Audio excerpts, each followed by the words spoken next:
Yo, what's up, guys? Welcome, everybody. Saturday. Welcome to Ruthlessly Committed.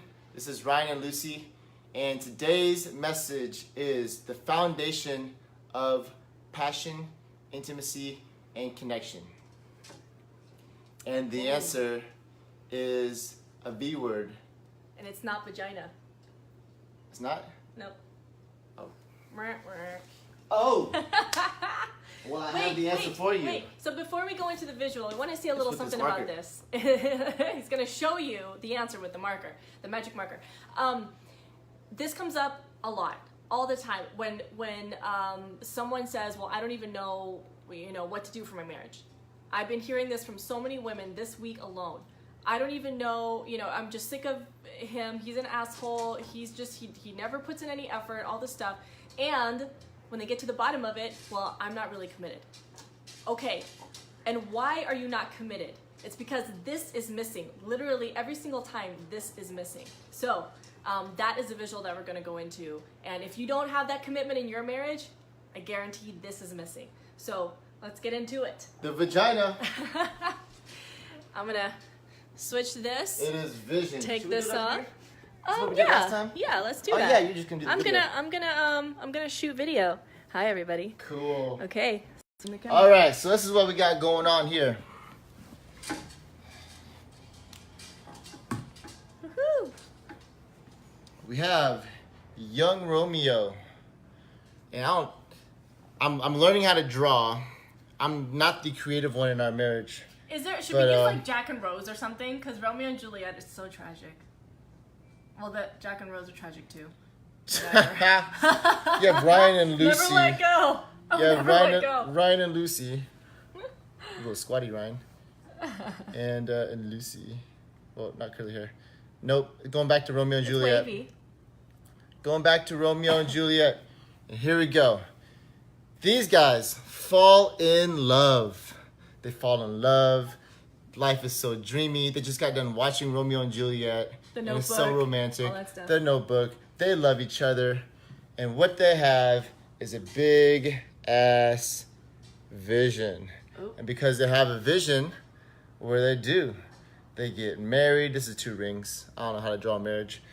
And It looks like. and they live a life, or they have at least a vision, with passion, passion, intimacy. Isn't that sideways? No, it looks like you're facing this thing sideways. I'm getting a good angle on this. Cool. So here we go. The passion, intimacy, and connection is because they have this vision. And because they have vision, they have this, they get married, and they have commitment.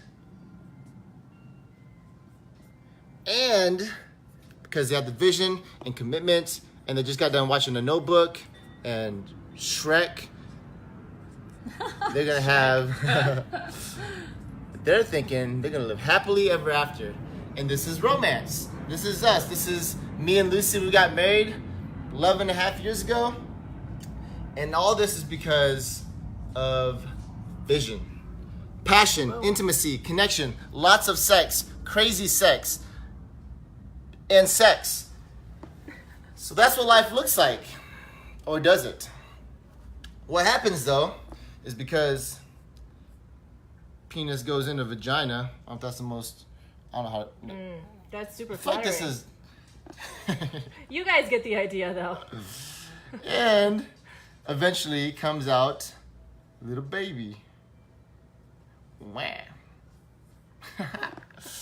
And with the Baby baby comes real life. We got baby. Yeah, you realize, oh my God, we do not parent the same way. We have different ideas of what this child thing is about. Diapers and just jobs and Financial jobs stress. and financial stress and time with money. We Hey, don't have enough time. somebody's always working. Where are both parents at? Or maybe we're both working and we got a nanny, and There's not enough time. and life is happening. Life is happening. And in fact, you know what? Sex is just so fun. We have second baby and maybe more. And so what we have here is this game called life. So now we have a little bit older Romeo. I feel like I should draw him a little bit. Where's my eraser? Erase. A little bit lower here. Arnold Schwarzenegger eraser. Boom. We have Romeo. I'll save the faces. And we have Juliet. Wow. Except they never got to have babies and money stresses and time. Oh, damn it. So we need to call these people somewhere It's else. okay. Anyways, but man, life is a struggle. Life is life. They don't look happy. They got a couple babies. They got life happen to them. Money, time. And what happens is we start to build these stories. Now, what are these stories, baby? Ooh. Oh, you know, the baby comes out and she's the one getting up at night and she's like, oh, I'm going to be the one taking care of the kid. I'm the Yeah, one he's a responsible shitty for dad. parenting. He's a shitty dad. And all she cares about is his baby. I never get any attention. And her vagina's stretched out. Sex is not as great anymore. And she's not great at sex. And what's another story? She's never Man, horny. She's never turned on. she's never horny. She doesn't care about sex anymore. Doesn't desire me. He's always working. Doesn't care about the family. When he does come home, he just watches TV. He doesn't really care. He wants to He doesn't to care about how I feel. become a vegetable in front of the football game. But she doesn't really want to do much for me. She doesn't even stay on top of the dishes. And he Or on top of is, me. just becoming an asshole. All he wants to do is be with his friends. He just wants to surf. He just works all the time. He's thinking about work when he's at home. She has her business going now. And now she's always hiding behind her business. And boom, boom, boom. We have all these stories. And guess what? I get to this place. Man, she's never going to change. He is never going to change. This is life. I guess this is what happens. You turn 30, you turn 40. It's that reality you have everyone talked babies. about back in the day. And now we're just looking for, what is it, the next big thing? The new promotion? Or the next kid. Next move? Next kid? Maybe if we get old enough, we'll have our grandkids. So we have this big wall of stories, which you can go back to the first episode of our second season, and where we talk about the wall of stories. What this wall of stories does, man, she's never going to change. Look at all this shit. How did I get stuck in this marriage? How did I get stuck in this life? I didn't get stuck in this life. This is just normal. This is normal. It's called survival. And the thing is, when we were back here, we swore that we would never be that couple. Yeah. swore that we When would we had never this be that vision, couple. oh my gosh, we were Yeah. never going to Like, be these look at people. all these lame We saw these people. people, and these were the people that told us, hey, don't get married. You're getting Or- too or young. they would Enjoy give life first. Bullshit advice like the way to enjoy marriage is to just say that she's always right, and Oh stuff my like that. gosh. So anyway, you find yourself in this place. Yep, so this place with a wall of stories. And with this wall of stories comes this huge, huge disconnect. I don't know how to draw disconnect, but it's the big D. Yeah, the big D. Big D is disconnect. And so because we don't know how to deal with these wall of stories, they create all this anger, frustration, Oh man. irritation, Yeah, irritation is like underlying big everything. one, blame. Mm-hmm. Gosh, yeah, blame. Go give a blame Guilt. one. Ooh, Guilt. blame. Oh god, we could blame each other all day, all day. Shame. Blame you that I don't have time for myself. Blame you that I am the one always doing everything with the kids. Blame you that we don't have enough money. Whatever that is. So much. Yep. That could go on all just 20. So we don't know how to deal with these stories, the wall of stories. We have this big disconnection with all these emotions that we don't know how to deal with. And eventually, these emotions create this indifference. Indifference, apathy. Truly what it is, you know what? I don't give a shit. Or even two. Yeah, just don't even care anymore. It's just Yep. too much. Indifference. And so we don't want to deal with this, our spouses, this wall of stories. This is just life. It's the way our lives are, the way we live in it, and this is the best it's going to get. She's never going to change. I'll just deal with this. I'll tolerate this. I find this level of pain, what Sebastian, our coach, likes to say, a level of pain that we can deal with, and we'll call that good. Yeah, what we can tolerate. And so what we do is sedation. We sedate. So we go to video games, or we go to Netflix, or we go to or fantasy football, or games, fantasy football, or, you know, sports. I just did a oh my video God, sports. like an Yeah. hour ago on the Coliseum and sports. And what is it? Bread and circus. And so what we do is we sedate again. We just keep on Entertain us, sedating. bitches. So we sedate. We don't have to deal with the reality of this and the reality of our emotions. Deal with all this shit and the pain that we have to face. And so what do we do? Well, we keep on sedation. Just Sedating. escaping from the pain, escaping from what's really going on, distracting ourselves. So we get home, we drink, smoke, go surfing, whatever we can do, whatever we have to do to get away from the reality. Here's the biggest one we don't talk about most often. The biggest sedation, this is the biggest one, especially for Christians. Oh man, this is gonna fucking kill you. The biggest sedation, I put it right here. It's right here. Hope. Hope. Hope is the biggest sedation. You know what? Maybe one day there's gonna be a miracle. One day God will save us. One day, if we just wait till we're retired, maybe after our next baby, if we have another baby down here, maybe that will help our marriage. Or maybe we can find a new church. And Or maybe we just we'll hope move. that something will change. Or maybe when we retire, everything's gonna get better. Or maybe the kids will find the love of their life, they get married, they have a family, and everything's gonna get better. But this is reality. And if it's not dealt with, it never changes. And so what we do, we sedate, we sedate, we sedate. And yes, hope is the biggest sedation. not like having hope. Yeah, Like, not like we don't having have hope. There's never a reason to not have hope. But to not do the work and to sedate and to put all of our hope into hope, there's your biggest it's like lie. wishful thinking is really what it is. And so we sedate and sedate and sedate until we get, boom, triggered. And when we get triggered, all these emotions are set off because she left the fucking dish out on the counter that I just cleaned.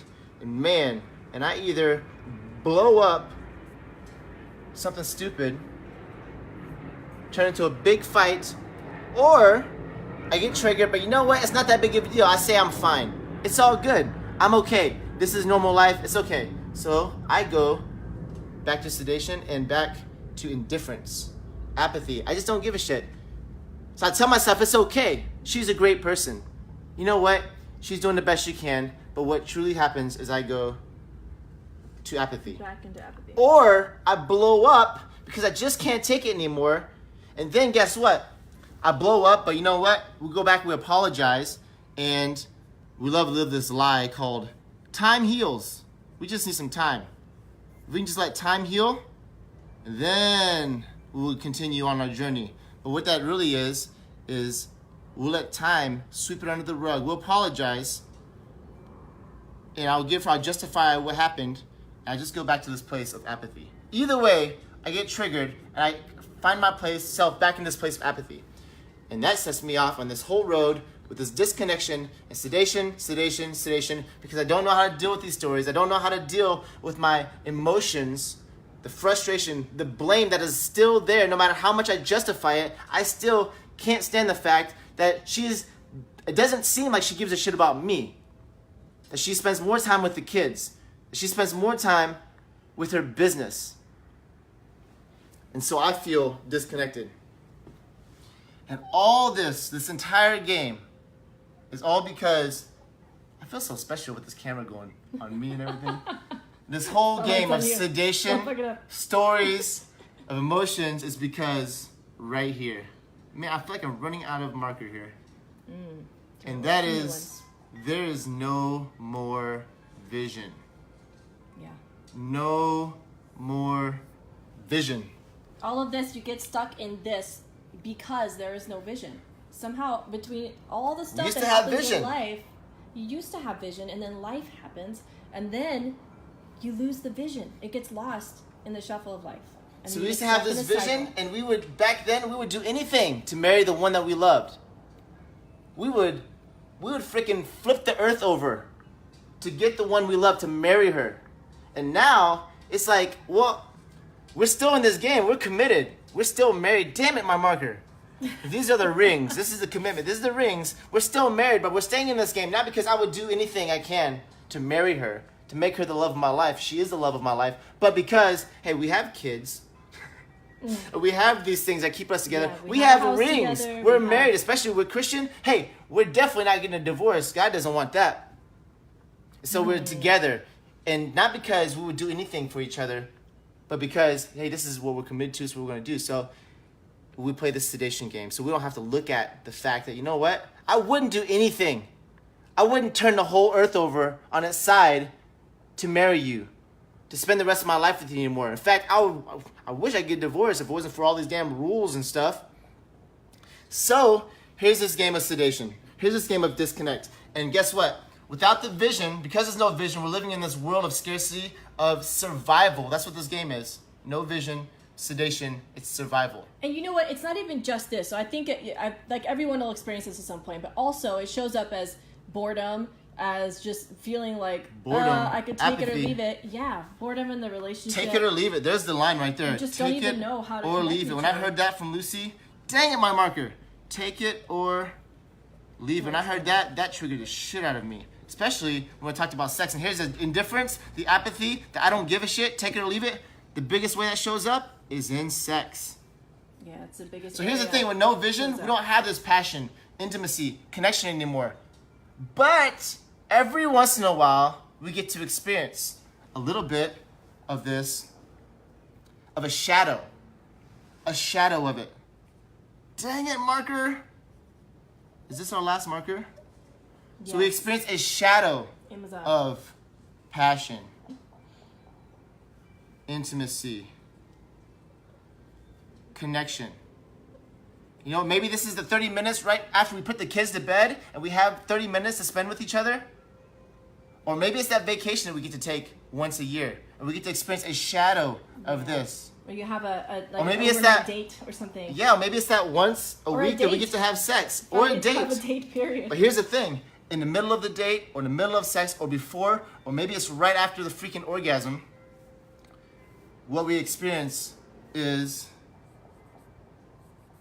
it's not this authentic passion, intimacy, connection. What it actually is this a shadow of it, and immediately we feel alone, empty, and what's the other one? Alone, empty, and something else. I came up with it, I but think disconnected. yeah, I mean, disconnected, That's the big just D. like that too. Alone, empty, and distant. I think distant is the word. Distant. So distant. That's a good one. I mean, right after sex, I mean, I could roll over in bed, and I remember I would just feel like, damn, I should have just freaking masturbated. That would have been better. It's basically what the whole sex was. What Garrett J. White calls vaginal masturbation. And that is what the reality was. And because I hate that reality, this never shows up. You just get glimpses of it, little shadows, and I just go back into my world of sedation. Pornography, masturbation, numbing, distraction, sports, hanging out with friends, shallow conversations, shooting the shit, sedation. All because there's no vision. Because guess what? People with vision do. They can't stop talking about their vision. They're so excited. They're so alive. They're so on fire about what it is that they want. But they just will not shut up about it. Yeah, remember this couple? Remember when you first got married? Gosh, I mean, can you imagine? We were on Facebook. Facebook was just Facebook coming had out. just been invented, I think. Yeah, if Facebook was not like what it is now. When we first got married, man, we would have been on this, well, kind of like we are now, on Facebook every day, taking selfies and crap. But that is vision. Man. So here's the thing: this whole game of vision, the game of sedation. This is all what life looks like today, inside of the traditional marriage, is because of no vision. Yeah. And so the remedy to that, to not having any vision, can I switch it back to the Yep. stand now? You got to see our messy bed. Welcome to our room. That was not intended. One thing here, switch it back to that. So What's up? the Back. solution to not having the vision, well, obviously, is to get clear on what your vision is. And is thanks hard. for straightening it up, babe. And so how you do that? How you do that? Well, what we'd like to invite you to do is to schedule a conversation with us. And we're gonna help you get clear on your vision. What it is that you really want in your marriage. What is missing? Yep. Here's the thing, at the end of the day, we do these videos every day. We're not ruthlessly committed, but I do videos every day. And we have lots of tools. We can draw stuff all day long. Lots of tools, there's millions of books. You know, you can do 5 love languages. Yeah. Esther Perel, someone we really love, big marriage therapist, author. Yeah. One of our favorite books, Mating in Captivity. Mating in Captivity. I mean, there's so many tools, Lots so of many resources that you have. Yeah. And yet, when we have tons of stuff inside the Ruthlessly Committed Way, we have tons of resources, tons of tools, so much stuff. The trigger map, the torch. We could teach you closet conversations, inside and out, closet clearings, like all this stuff. At the end of the day, if you don't have vision, it's not gonna none of it anything. matters. It doesn't work. It will not work. It'll just be a fantasy. A fantasy in your head. or mental masturbation. Another word for it. Mental masturbation. Just more information inside here. Nothing can be applied into your marriage because there's no vision. So we'd like to invite you, like Lucy said, we'd like to invite you to have the conversation with us. Here's the thing, if you guys haven't talked to us before, if you haven't talked to us, you're gonna find it's been a while. one of the first questions, if it's been a while, there you go. One of the first questions that's gonna come out of our mouth is, what is your vision? That's all we do all day long. That's vision. With my kids, with Lucy, with each other. It's all about vision. That's where all the passion, the foundation of this video, the foundation of the passion, the intimacy, the connection is from the vision. But this is what happens. You want to bring this back up here real quick? Yeah. This is what happens. My little stick man, Romeo and Juliet. With all these stories and with all these emotions, we lose our vision. And it's not that we lost our vision. We still have a vision, but we take that vision and we stuff it way deep down inside of our gut. Stuff it way deep down there, along with all these emotions that we don't want to deal with, along with all these stories that we can't even see. We just stuff them way deep down in there so we don't have to deal with them because we can't get our vision. We feel like it's not possible anymore. That Lucy's never going to change. The wife is never going to change. The husband's never going to change. Life is never going to get better. Maybe we have some hope. Maybe a miracle. But besides that, we'll just keep to our sedition game because our visions don't even exist anymore. We stuff them way deep down. Yeah. We're so out of touch with our desires and our vision. And so that is one of the number one things Lucy and I do. First question, one of your first questions with us is, what is your vision? And that's what we do. We get the vision out. So to schedule your conversation with us, go to ruthlesslycommitted.com. There's going to be a button, the very first button on the page, right below the image of that sultry couple. And you can schedule a call with us there. What else? I was thinking, if you talking about getting vision, one of the most powerful ways to wake up, to get awakened to what's really going on in your heart, where the vision is, where the passion, the intimacy, the connection, the passion, to wake up to that is the events. It's what we're doing. Yes, there is nothing like it. And imagine what we're doing, because we haven't experienced anything like this before, but what we're doing is couples together. Like, imagine that with your wife, with your husband in the same room. Yeah. You have this shared experience, you get shared tools that you're going to take home and get to continue applying them and continue the journey. So that's happening Saturday, October 6th. So more info on that on our website as well. But have that on your radar. Mark your calendars. We'll talk about it in our conversation too if that's something that will support you. All right. All right, everybody. There you have it. Love you guys. Saturday. Great weekend. Those of you who are watching the replay or catching the podcast, have a great week. Oh yeah, and here's a couple things. We do these videos for free. We don't ask much from you, just a couple things. The first thing is, what you're learning in here, we just ask that you do it. That you apply it to your life, that you don't just let it sit in your brain and fizzle out, but you actually apply it inside your marriage, apply it in your relationships, even with your kids, that you learn and you live this. The second thing we ask is, if what we talk about connected with you, it resonates at all with you, that you like, share, love it, you guys know what to do. Yeah, whatever that is for you. and share it with someone who you really care about. Someone who you know who needs it. Someone, maybe they're stuck in their relationship. Maybe they're stuck. Maybe they're in a really, really hard place. Maybe they're not. Maybe they have a great, thriving marriage, but they really want a lot more. More connection and more. Does that mean we have to go? Yep, We did that? it means I have to go. All I right. literally have to leave the house now. That's what we I have ask. an appointment. Love you guys. That's it. Bye, everybody. Rhiannon. Bye, Rhiannon.